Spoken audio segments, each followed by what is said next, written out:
Good morning, everyone. Welcome to this morning's LifeBridge webinar. Just want to remind everybody that today's session will be 1 hour with some time at the end for question and answer or throughout. This webinar will be available in the future for viewing on the LifeBridge webpage, and you can go on and click it and watch it. CME is provided for free, and you will be able to find out how to do that at the end of the call. Any resources mentioned during the call will also be available following the webinar. Questions and answers are encouraged. Please use the chat feature if you'd like, and if you want to ask them anonymously, please send them directly to Lindsay in the private chat function. The disclosures, there are no financial relationships to disclose. Just to remind you, through the Nebraska Medical Education Trust, this is available for 1 hour of CME. Physicians should claim only the credit for this for 1 hour. The joint sponsorship, this activity has been planned and implemented in accordance with the essential areas and the policies of the accredited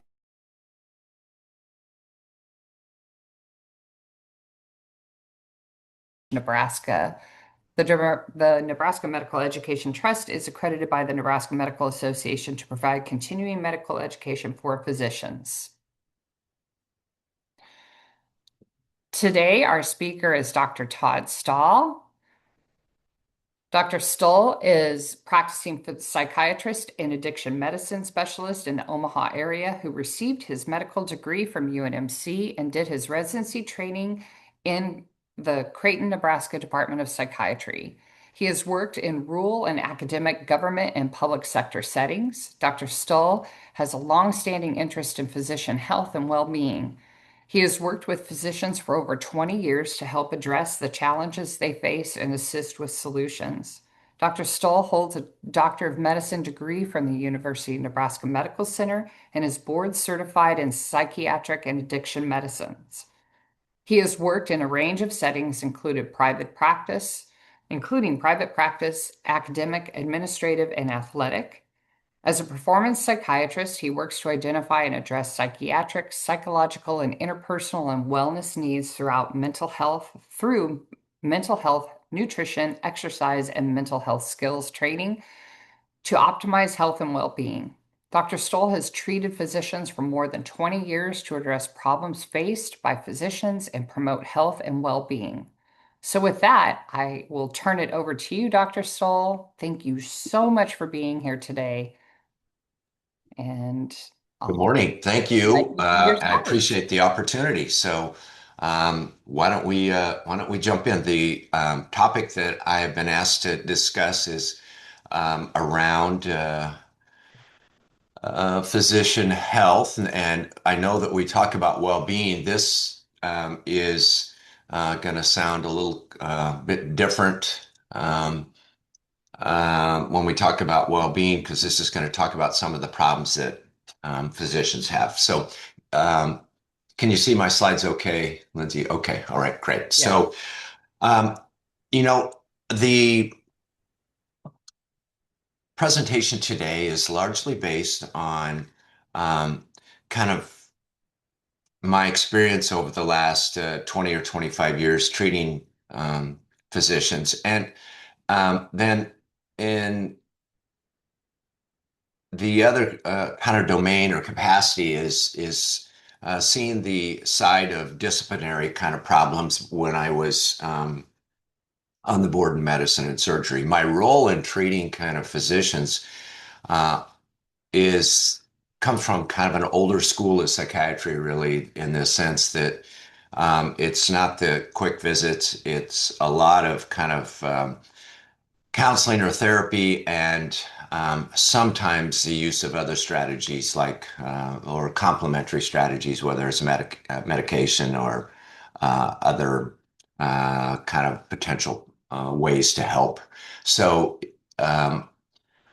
let's talk about the goals. So I want to go through it within the talk, and most of it is going to be focused on kind of the main problems that physicians have, but and specifically around substance use problems, but I will mention some other things. So we're going to define some terms, and we're going to discuss kind of the reasons for impairment. And again, um, I'm sorry to have to use the word impairment, but I think it's an important thing to really address, and it's often avoided. And then we're going to talk about kind of warning signs that the physician may experience, the family may see, you may see medically or within the work setting. And hopefully those things will help kind of describe what you may see. And then we'll talk about, what to do and next steps. So um, let's start with the definition. So, a disruptive physician is one who, in essence, has problems with their behavior. They behave outside kind of what would be the expected range. And remember, when anything I'm talking about today doesn't happen on a kind of a one-off basis or one-time basis. It happens often, a pattern that you start to see. And so, when you think about a physician having problems and having disruptive behavior or being impaired, it's a pattern that you see over time. It's not oh, they're having a rough day, because a rough day could have been due to a lot of different reasons. We're looking for patterns over time. So we're not looking to have the idea, oh, I caught you or what have you. It's the idea that, oh, we're seeing this pattern that's going on where they're behaving in a way that's outside of who they are or disruptive, or they're unable to practice medicine if they're impaired with a reasonable skill and safety compared to what they used to be like. So what does a disruptive physician do? Well, they may be degrading or employ kind of threatening language or use offensive kind of language. They not uncommonly will make derogatory comments, and impose idiosyncratic requirements, goofy requirements in the clinic, or requests of the staff or their patients, or they may create an element of kind of anger, tension, or hostility within that environment as well. And so people are uncomfortable around that disruptive physician, and especially when it's becomes kind of their pattern of behavior. So, what do we typically see in terms of the disruptive physician? And let me see. There, that's it. Okay. Is that they're often, you'll see the pattern start before often medical school.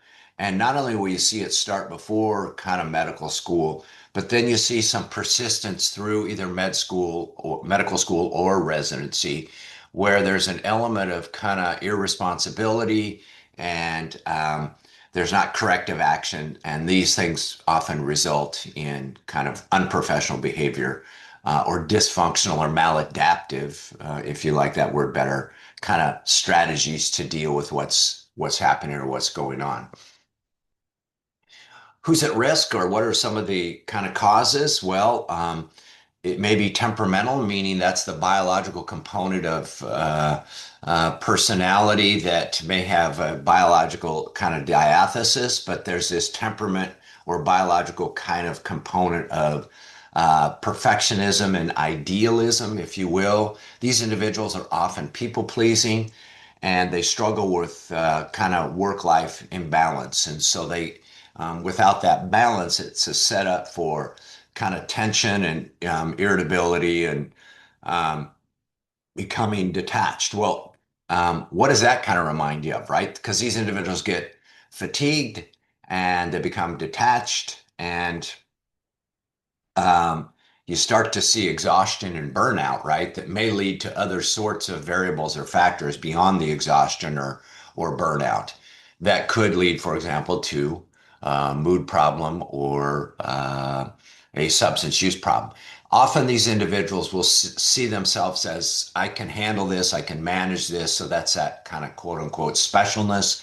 Um, and I already mentioned the exhaustion and information overload to kind of keep up with things can be quite challenging, especially during those early years of practice and training as well. And there's always this kind of underlying, well, I've got to make up for my from my losses or the litigation. And remember, and so you say, well, gosh, there's the financial pressures that especially exist from going to med school and during residency and early career. When do most substance use problems start? Earlier in life. Not all, but many of them are those patterns of behaviors will start between in between that mid-teenage years to the early career years in practice. So, 15 to 30, if you will, or 50, early 30s. And so that's the risk time. That's the pressure time. That's, I got to get a job. I got to perform. Um, I am gotta pay off my loans. Those sorts of things are happening during that time. So building that practice can become exhausting and overwhelming, and that's where people can become disconnected. So who do we see, right? In terms of physicians, well, substance use disorders. When you say who do we see suffering from this, it's physicians with substance use disorders and they're the least likely to seek help, though, and that's an important point to remember because I got this, I can handle it kind of thinking or mentality that goes with it. Substance use disorders in physicians, the numbers are similar to the general population. Some consistently through the years, they're about 8 to 14%, with 14% of physicians having an alcohol use disorder. And when you break it down, about 6% will have either an independent or comorbid drug problem, whether it's prescription or illicit. So, yes, I've mentioned that they're least likely to seek help. They're difficult to treat because they're entrenched in a deeply strong denial system. That's not true of everyone, but it's more common than what you think. And that denial system doesn't bode well for them because a physician who has a substance use problem or addiction often it takes 6 years before they can be identified. And so that's a long time to lose when if you want to right the ship, if you will, or catch things earlier, and you've waited 6 years, things have often progressed, have gotten worse, and the progression increases the severity of the problems and it becomes more challenging to treat versus catching it earlier, and it's often easier to treat early on.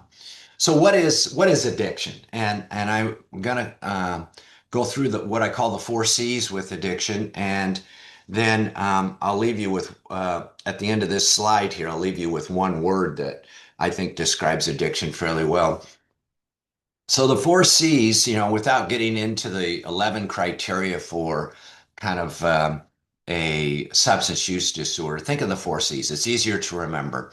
So it involves kind of the loss of control. An individual can't kind of seem to manage the uh, use, and they tell themselves, "I'm gonna control it. I'm gonna cut down. I'm gonna limit it," and they just can't seem to consistently do that. So that's one variable. The other is a compulsive drive to seek the substance, obtain the substance, um, and that compulsive drive often creates disruptive patterns of behavior and interferes with one's ability to meet their obligations, whether they're professionally or family or relationship wise, because there's this need that I've got to, continue to use. Then there's the use despite consequences. That's real. So consequences is the 3rd C I'm talking about. And consequences are, I'm missing my kid's games, excuse me, or concerts or important family events. I'm late to meetings. And now I'm starting to get into trouble with kind of um other variables that may be happening in my life, whether they're financial or even um, outcomes that are undesirable regarding patient care. And then cravings is the 4th one. So cravings start out of conscious awareness. They start deep within kind of the reward system of the brain. And um, the example I often use of cravings is that um, if somebody has a cocaine problem and you put a line of cocaine or a cocaine, in front of them on a table, um, and they haven't used it, that circuitry gets activated to where they feel like they actually need it. It gets turned on as if over time those brain parts. And so all of a sudden there's an outward kind of recognition. I need this, almost like someone saying, I need food to survive, and I'm really hungry after a period of time. Cravings operate in a similar way, but they start out of conscious awareness where the neurocircuitry that's involved with substance use and addiction becomes reinforced over time. People often think of it as the dopamine circuit. It's much more complicated than that. I wish it was that easy, because then we'd have kind of quicker medications and treatments for it. There's a number of kind of parts of the brain that are involved uh, with the addiction circuit. And the other part that's largely tied to substance use and addiction within the brain, beyond reward and learning, is emotional tone, excuse me, emotional tone and pain. So you'll find many people that have substance problems will have comorbid or coexisting uh, psychiatric or mental health problems, and not uncommonly will have pain, because those circuits are so closely intertwined within the uh, parts of the brain that are related to the striatum. And so it really is a setup once someone has some. So you put a genetic or predisposition uh, to substance use disorders, and that's about 50% giving the substance, and so on. So let's take alcohol; it's about 50%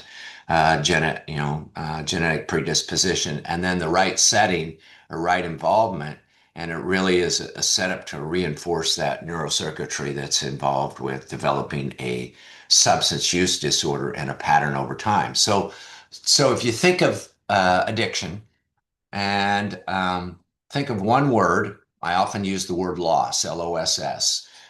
So as someone becomes more addicted, they begin to lose more and more things in their life. Initially, it's small things, and then it starts to build, right? It starts to build with relationships become strained, family problems become more apparent, work problems become more apparent, and then health problems become more apparent. And so there's a loss along the way of whether it's family, friends, job, finances, and eventually a sense of who an individual really is that defines kind of addiction. So let's talk about some of the warning signs. Let's talk about personal initially. So and these are things to think about when you're looking for those patterns that someone may be having a problem. So you'll see a change in their hygiene or the way they appear to you. They may be fender benders, or they may have gotten a DUI, or you may see a change in kind of their behavior. We talked about that a little bit already. Um, you may see them, and this is true more so in the past, but writing prescriptions for themselves or family. However, we still see this, and it's under the kind of guise of, well, it was an emergency, so I needed to do that, which you can kind of get away with that in this day and age. So if a physician writes a prescription for a family member, it's usually not a great idea, but if it's an urgent or emergent case, it's often accepted. And they not uncommonly you'll find them kind of on in crisis mode, and they isolate themselves and often um, are not engaged in kind of the typical behavioral kind of pattern socially that they would, and sometimes they exhibit embarrassing behavior because of their impairment. What do you see at home? Well, this is very, very common, and family often makes excuses, or there's arguments or anger outbursts at home, or separation problems, or extramarital kind of problems, and problems with intimacy or sex life. And these individuals often are withdrawn. They go to to the den or they go to the whatever room to and stay there and maybe drinking or using. And the kids will start to not uncommonly act out at school, and you'll hear from teachers at school that such and such is having problems, and it may be what's going on at home. Substance use takes on a priority um, over other kind of things in their life. So you'll see some of those sorts of um, behaviors in the home setting. How about medically? Well, you'll see a decline in kind of their health, and you may not uncommonly see changes with their weight, or they may say, "Well, I had to go to the emergency room, wasn't feeling well," or you may see kind of changes in speech patterns or even slurred speech or change in their gait and change in their eyes or nose and symptoms and even GI symptoms. They I have an upset stomach or I've got a GI bug or what have you, and they're not on their game. They're distracted and less focused, and so you'll see those kinds of things with declining ability to make medical decisions. They're working a lot, but getting less done. They are, despite working a lot, and you try to reach them, they're not often available, and their schedules are erratic, or they take long lunches because they're out, using or what have you, or they're um, back in a break room, or if you have a medicine cabinet, they may be in, or area where you store medication. They may be back in that area, and you start to see their notes and their work and their decision making regarding medical care erode, and it is not up to their usual standard in terms of kind of the judgment and practice style. You'll see those kinds of things, or they don't get their records done right. They will somehow always be they initially or over time typically prompt on their records and getting their records done and have a pattern, and all of a sudden that starts to slide as well. And you'll see these individuals become defensive, and when they become defensive, then people don't want to talk with them or interact with them or discuss concern. The disorganized pattern is problematic, and I've already mentioned I think some of the other things other than job changes, and you'll start to see kind of complaints come up, right? Complaints that may reach the level of board of medicine and surgery, or even malpractice issues, or potentially all the way to licensure issues. So what do you hear? Well, not just, it's not the same person we know. They're negative and irritable and cynical and sarcastic, and we can't trust their work anymore. And they're erratic, and their hours are, really kind of unusual, and they're given unusual amounts of medicines or doses, and you see the change the way they look, and may even smell like alcohol or whatever. So those are some of the kind of comments. So I talk about the five eyes of impairment, and EEN is the other part of it. These individuals that are impaired become irritable and irresponsible and inaccessible, and they're not able to do what they're so inability, not able to do what they were, and they start to isolate. And you see in them changes in their eyes, ears, and nose. So eyes may be bloodshot or conjunctival injection, or their nose may be runny, or there may be just other kind of variables that are going on with them that happen that are noticeable, that they're may not seem to listen to you, or um, other variables that are off, and you just need to think about that. So it's the accumulation of several signs or symptoms over time, and the change in performance that reaches a kind of serious level that now becomes um, disruptive, but also you're faced with what do we do? And physicians have a lot of workaround strategies, so a lot of compensatory reserve, if you will, to cover things up and still maintain what they're doing. But that's the very time you want to try to do something for them, because that delay creates or it sets up a progression over time where there's more loss and there's more kind of impairment. So people that are around them that see them what do we do? Or they don't want to believe it. I don't think that's really going on, or they're going to bounce back. They're going to be okay, and so on. And I don't want to get sued if I say something to them, or if I'm wrong, what happens to me if I'm wrong? Um, and so it's not uncommon to just kind of keep going and bury your head in the sand, whether you're a colleague or a family member, and make excuses for them, or even start to take on, hey, I got this, I'll cover for you, no problem, and let me help you out, and that's only kind of prolonging the issues that go along with kind of the substance use or um, their addiction, if you will. And so there's this whole thing about this deadly silence, I call it, of where there's a denial on the individual, there's denial in the family, or denial in colleagues. To not have to deal with things because it's an uneasiness. So this deadly silence, is accompanied by denial and fear, or well, I didn't really recognize it was going on. It's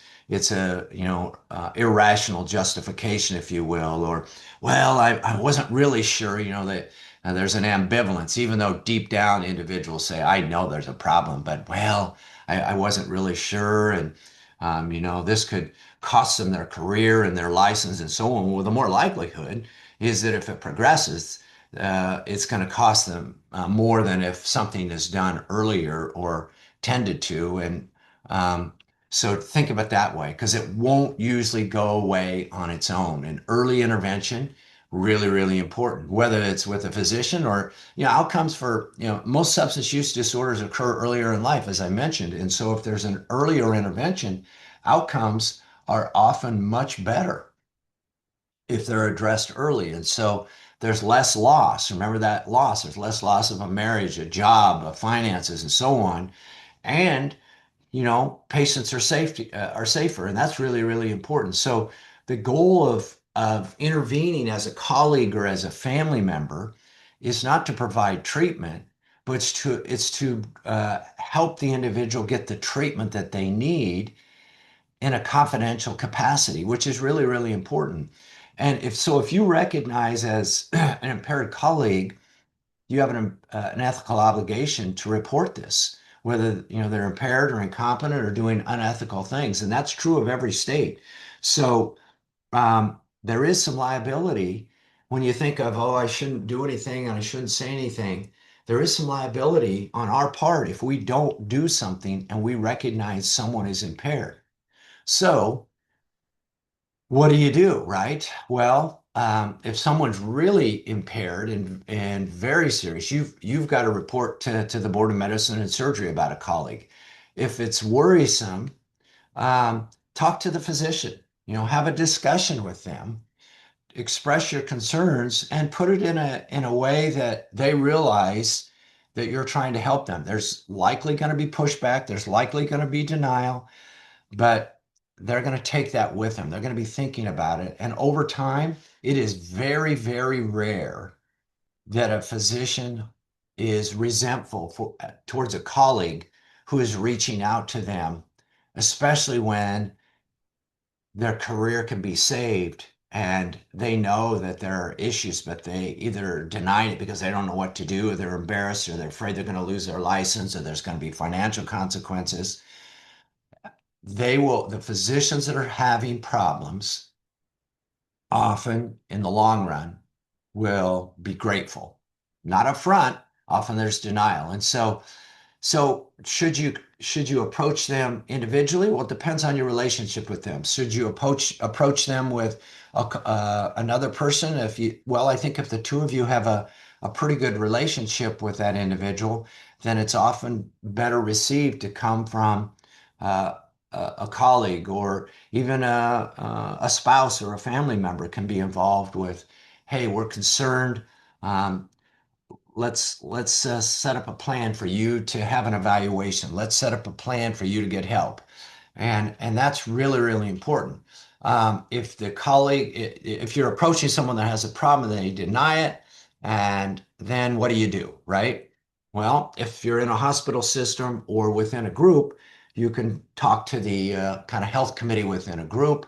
You can um, ask the individual to set up an appointment with someone who treats individuals with substance use disorders.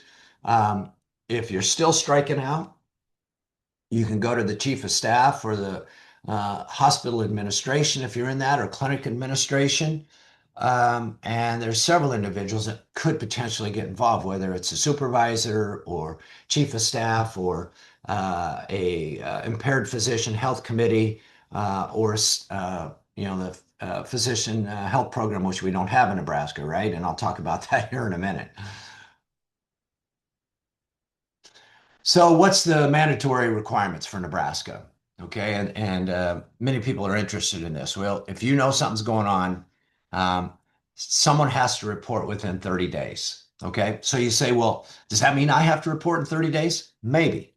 If you talk to that physician that's having problems and he or she is said, yes, um, I'm going to get help and I'm going to report and so on, and you're pretty sure they've done that, then you don't have to. Okay. If they don't, or they're denial and I'm not doing anything, and um, there's no kind of accountability, then you've got to report firsthand information within 30 days. It's all confidential. It's immune from criminal or civil liability. That's in the statutes. Um, and not if an individual reports, but if you are reporting. So, for example, if I'm having a problem and Dr. Schaefer reports me, she cannot suffer any kind of criminal or liability or civil liability problems. So what do you need to report? Gross incompetence, a pattern of unprofessional conduct, practicing while impaired, meaning somebody could be intoxicated or under the influence of a substance, or if there's negligent kind of, and those are somewhat in the gray zone, so they're a judgment thing, but that's not for you to necessarily sort out. That comes through the process. And you say, well, gosh, this sounds pretty harsh. In a state that doesn't have a physician health program, we're one of a few. We're working on it. We're getting closer. But in Nebraska, the way the process works, that if someone is reported to the Board of Medicine and Surgery, the majority of those reports are not open, right? The majority of those cases are not open. But the ones that are, then it becomes public information. So if the board decides to open a case and do an investigation, then it becomes um, public knowledge. And so it's to one's advantage to um, take care of problems early and hopefully not have to be reported, but get the help they need and go on about their day. So not everything needs to be reported, but it does when there's those four ingredients that seem apparent: incompetence, unprofessional conduct, practicing while impaired, or negligent kind of conduct. And so it's really to a physician's advantage to address things early, get the help they need, and then they may not have to have their situation um, brought in front of the licensing board, which works with the uh, within licensing boards within the Department of Health and Human Services, and they work within the with the Attorney General's office. So that's really, I think, an important and kind of key element. Um, so if you think about treatment, okay. Um, there are a number of variables that are involved with kind of outcomes for treatment. And in general, the outcomes for physicians are pretty good. And remember that those cases that get, and I didn't say this earlier, I want to come back to a little bit, those cases that get reported to the Board of Medicine and Surgery, greater than 80% of them are related to substance problems. So, yes, physicians have. What are the most common problems that physicians face? And I'll go back to that just as a reminder. Substance use problems are by far the most common, but then the next most common is depression or bipolar disorder. And then the third category being personality disorders, especially narcissistic and obsessive compulsive personality, and then the fourth category being cognitive impairment, meaning the early onset of either dementia or a cognitive or neurocognitive disorder, as especially for those physicians that practice into their later years of life. And so what gets to the board are could be any of those areas, whether it's depression or bipolar or personality or a cognitive disorder, but by far and away, it's substance use problems. And many substance use disorders will be accompanied by a mental health problem. So, in other words, the more severe a physician has with regard to a substance use disorder, the more likely they're going to have a comorbid mental health problem, depression, or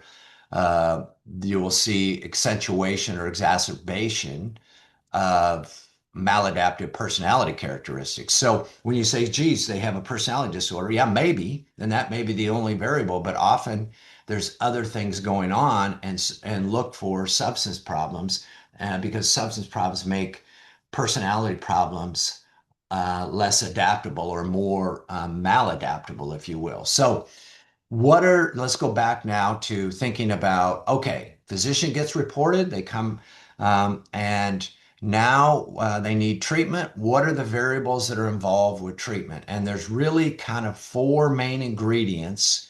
And I'll start with the fifth one on this page just to say that if there's often when a physician is reported, they need a contingency contract or that there is one implemented by licensure that there's certain ingredients that they have to fulfill, a certain number of, for example, AA meetings or a on-site or work-site quarterly reports or variables like that. So there's things within a contract, specific number of drug screens, for example, could be within that.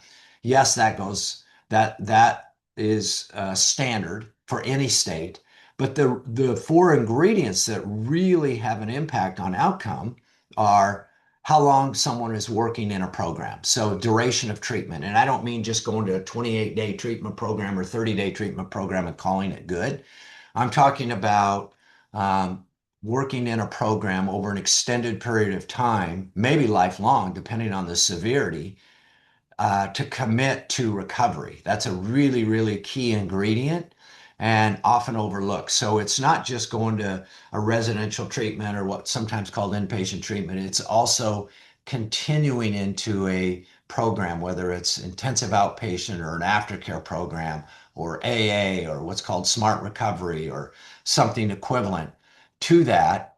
There's caduceus meetings for physicians that happen twice a week, for example, in the Omaha area that are by close to where Methodist is at. They're on Tuesdays and Sunday mornings, Tuesday night, Sunday mornings. And so they're specialized meetings for physicians, but working in a program and having those ingredients that are a part of a program are really, really important in terms of outcome.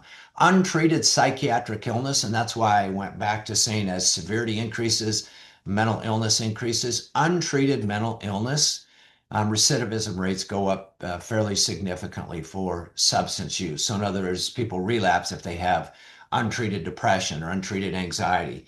Those are triggers. So mental illness needs to be addressed and treated if there is one, and evaluated to see if there is one.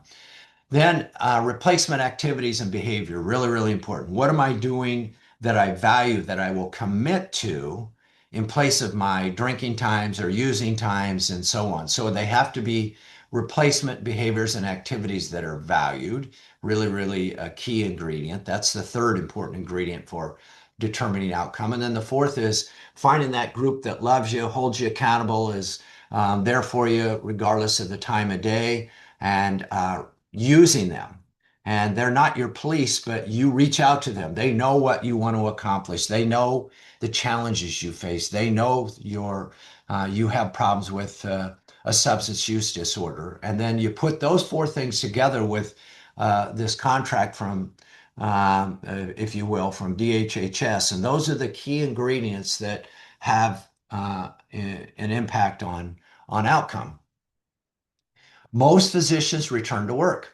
There's restrictions, whether it's the number of hours worked or having to use a breathalyzer before surgery or um, but there's often some restrictions. They're not indefinite, and the restrictions may be imposed by the practice group, the hospital, um, the licensure, or board of medicine and surgery, and it's important to adhere to those restrictions, whatever they may be. And then there's some form of a monitoring program, right? That's that agreement, that contract that's individualized. How long does this last, this monitoring program from licensure? Most are in the neighborhood of 3 to 5 years. And that's kind of based on some studies and data. It's not all that are in that range, but that's the case for most. And it would include kind of what are the required ingredients, including abstaining from use of any, if you will, mind-altering substances. So alcohol, and you'll be tested for that, or drugs. And so you have to be aware of, well, are there alcohol in hand washes? Are there alcohol in mouth washes? And could those show up as positive tests? And what's the cutoff value for those? And so I routinely look at those. I guess I didn't say this, the other role I have is I'm the medical review officer for the drug testing for the licensure boards for DHHS. So I look at these things all the time. And so there are cutoff values for those that it's like, no, this isn't mouthwash, it's the level's too high.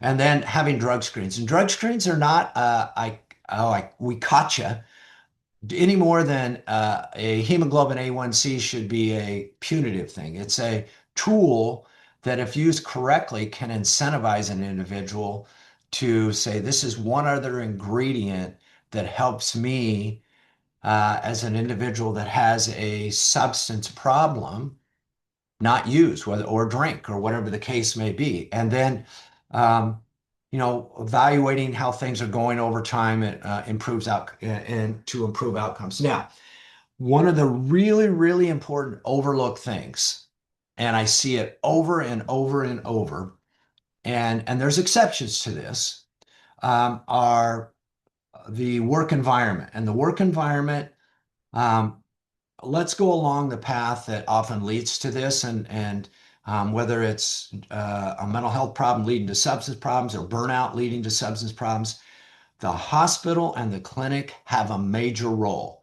It's not, oh, we're sending you off to get help and get an evaluation. We're going to wash our hands. We don't have any more responsibility.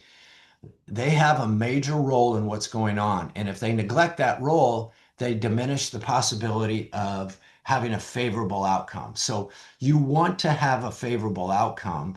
And that means helping the individual to ensure the hospital system or the clinic is doing what needs to be done on their part.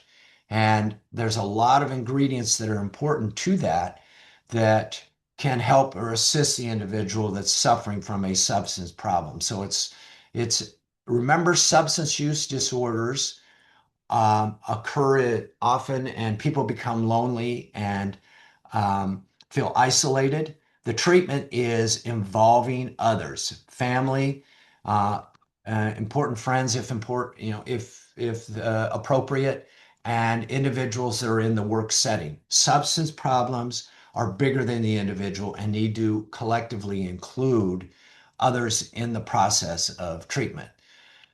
So, return to work, the idea is you want someone to not be using, and these are uh, important kind of ingredients. They accept they're having a problem. They are stable without their substance, and they're using adaptive as opposed to maladaptive kind of coping skills. And you don't, they may need some time to kind of work on some of these skills and strategies to manage that are more favorable for them. And as an individual that's around them, you don't want to walk on eggshells. You want to, create a normal environment. That's what they count on. Routine, consistency, normalcy, really, really important. So outcomes in general, pretty good for physicians. It's most favorable for those that are admit they have a problem, want to address the problem. They're open to treatment. They talk about it. They maintain their relationships. Remember, those relationships are really, really important. They're not isolating, they're connecting, right? Connection is a key element. And they're motivated to do what they need to do, and they live and breathe it, every day, that this is what I want to do. It's like the type 1 diabetics, right? That those that have the manage their diabetes the best, they're checking their sugars, they're monitoring kind of what they're eating, they're going in for their medical appointments, their eye exams, and so on. They're doing the things that they need to do to manage their they're doing their quote unquote equivalent of a drug screen by getting in hemoglobin A1C, that sort of thing. So these individuals are motivated to do the things they need to do that have a favorable outcome. Less favorable are individuals that have, especially along the severity of personality disorders and especially along the narcissistic kind of spectrum of personality. Um, Less favorable for people that have prominent kind of denial and mistrust and want to operate in isolation. Those that have um, uh, external motivation, but low internal motivation. The internal is really, really, I want to do this for me. And, I'm motivated because of the things I need to do versus, well, I'm doing it because such and such wants me to do it. And less favorable if they try to continue to operate in a physician role as opposed to a patient role. And many of them suffer from this is my term, and please don't be offended by it, but terminal uniqueness, right? Well, my case is special, and that idea that goes along with I'm unique and I'm different, and these things don't apply to me. I don't have to do these sorts of things. And then those that lack insight into the situation have their outcomes are not as good. Prevention starts early. You've heard me say that over. Hospital systems and clinics need to be involved. Education in medical school and residency needs to be key in this, and is really, really important. Um, Hospitals, clinics, staffs, colleagues need to know how to have these conversations and approach the individual with a caring kind of attitude and what they've seen and observed, and express those things, and then understanding the reporting process is really, really important. So dealing with them, so in conclusion, and dealing with impaired physicians can be really challenging. It's often an uneasy kind of ground to be on, if you will, where there's this kind of silence or delayed kind of action. And reporting is important. Treatment outcomes in general, really good. And the monitoring process and those ingredients of the four ingredients I talked about with the length of time in a program, treatment of mental health problems, networking, and that support group, and then replacement activities along with that contingency contract is important. And it's a process over time. So, that's really kind of the end. I want to say a couple other things um, that I didn't mention in the talk. Sometimes people say, well, they just have an addictive personality. When you look at the studies, there isn't such a thing. There's not a quote unquote personality type that's a addictive personality. So it's more of doesn't run in families, and then what are some of the other kind of temperamental ingredients that may go along with the biologically wired things, and that would be impulsivity and uh, a need for kind of risk-taking behavior, and often a high tolerance is a genetic phenomena or a biological phenomena. But then it's those environmental exposures. It's what you see mom and dad doing growing up. It's what your friends are doing and the people you spend time with. Those are the ingredients that often lead to a substance problem. So I'll end there, and certainly attempt, if I can, to entertain any comments or questions that may um, be a part of the discussion. Otherwise, we can sign off for the day. Thank you so much, Dr. Stoll. That was fantastic. We did have a few questions sent in ahead of time, and I'd like to, a couple you answered within your talk, and then there are a couple additional questions. One was, are there certain specialties that have higher rates of substance use? Yes, lowest are peds and pathology and radiology. Those three tend to be at the lowest end.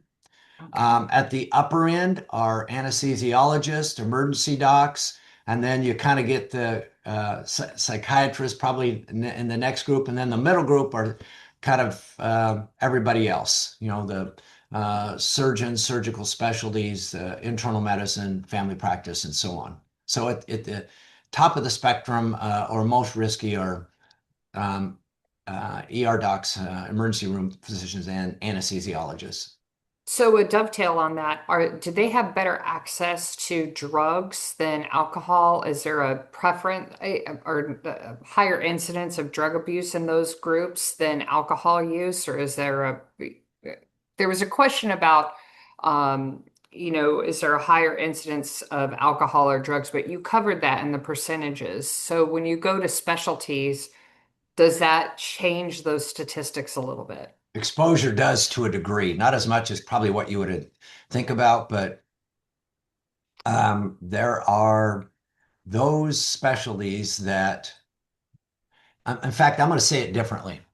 Um, yes, for exposure. So let's take anesthesiologists. I've had anesthesiologists who put in a line in their ankle and are infusing a habit-forming medication while they're actually in the OR, right? Because they have access to all of those kind of medications that may be problematic. However, there are, let's take hospitalists that have access to, I don't even know what they're called this anymore, but Pyxis machines, right? That store Mhm. medications within a floor on a hospital, whether you're a internist or hospitalist or pediatrician that may have making rounds and you have access to versus not having access does make a difference. So the point I'm making is access, regardless of the specialty, is a key Got it. ingredient.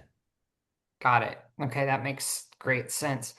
Here's a question that probably someone is really looking for your advice. I'm worried about damaging my relationship I have with my partner. How would you start a conversation? You talked about that a little bit, but I'm thinking this physician could really use your advice and counsel. So the typical way to start it would be think of how close am I to this individual? How long have I known them? How close am I? And how much interaction have I had with them? Because if you're really close with them and you had significant ongoing interactions, often it's going to be received better. The delivery is really, and it's almost like something I encourage people to rehearse your delivery. How do you want to come across, right? And what does your voice look like? What's your facial expression look like? If it's a non-aggressive kind of, I'm deeply concerned about you. I've noticed these things. I could be wrong, but I've known you for a long time, and you're just not yourself. And um, I'm not sure quite how to say this. This is really hard for me to say to you, but I care enough about you that I'm going to bring this up. And I'm going to bring it up because not only I care about you, but I'm not the only one that's noticed this. I'm just the one who's saying something to you. And this is what I've noticed. Compared to your usual way, this is your usual way is doing X, Y, and Z. Now I'm noticing, you know, you're late to clinic, you're cranky, you're making excuses that you typically wouldn't make. Your notes are not done like they used to be. The staff is kind of not wanting to be around you. And I've noticed if you see physical things, I've noticed, your clothes are not as, your hygiene's not as good, whatever. When I see this, it makes me wonder not only what's going on, and I'd like to hear, tell me about what's going on, but honestly, it makes me think that you're having either a mental health problem or a substance problem or both. and now's the time to do something. So that caring, I'm Mhm. concerned, I'm connected with you. Now let's go the other way. You kind of notice it, they're a colleague, you're not that connected with them. Um, then you have, I think, a couple other options. One is to talk with other colleagues and say, "Have you noticed, you know, Todd's doing this or Todd's doing that?" Or and often they're going to say, "Yeah, yeah, man, I just kind of ignore it," and so on. And so then the two of you have a discussion and say, "Okay, should we approach them?"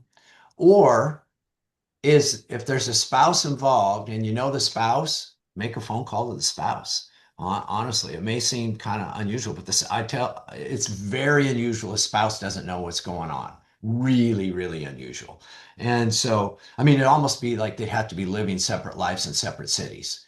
And so the spouse is often paralyzed, and um, so or significant other. Doesn't even have to be a spouse, but getting others involved if you don't know, um, and then having that discussion with the individual. And again, from a caring, this is what I've noticed. It's a pattern. This isn't, you had a bad day last Friday, or a bad, couple days. We've noticed this for several months now, and it's been getting worse, and we're worried about you.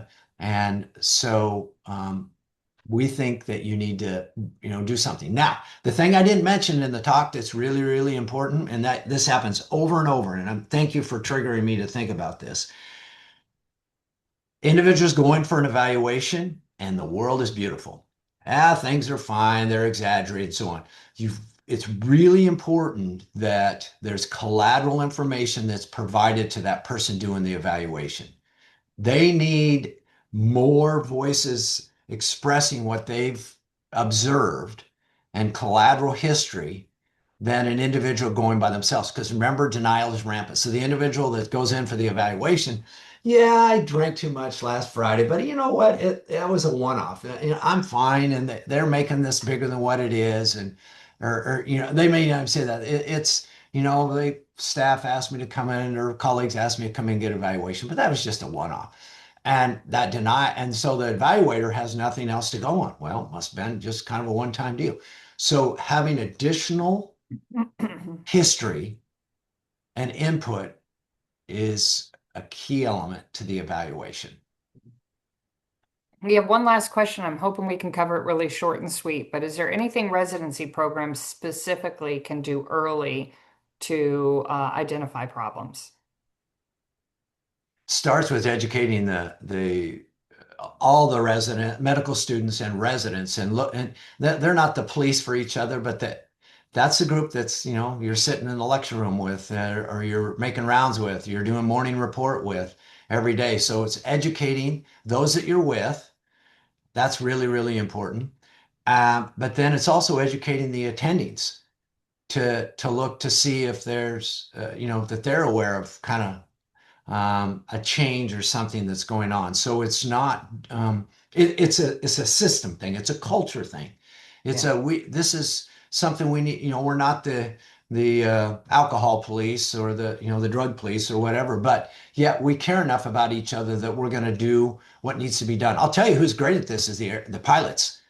That they are Yes. Airline pilots do a terrific job with this. And if we could come up with something like this within the medical community, um, it would really be a terrific thing. So It would be. um, Could not agree more. yeah, Well, everyone, thank you so much. This has been a wonderful webinar. Dr. Stoll, as always, you knock it out of the park. Lindsay, did you want to close? Sure. Real quick, I just wanted to share, Dr. Stoll gave a lot of great kind of ideas or intros on how to start talking with somebody, but our coaches are a great way to have somebody to practice that with. I think sometimes just practicing that conversation is helpful. So you do have that available with LifeBridge that is free and confidential and non-discoverable as well. And so always just want to thank our partners that continue to help support our program and make that available to all the physicians in Nebraska. So again, I just want to thank everybody that joined today or is watching after and sharing. And thank you, Dr. Stoll, again for joining. This is all super helpful information. We really, really appreciate having you on today. thanks for the opportunity. Take care. Thank Thank you you. all. Bye-bye. Bye-bye.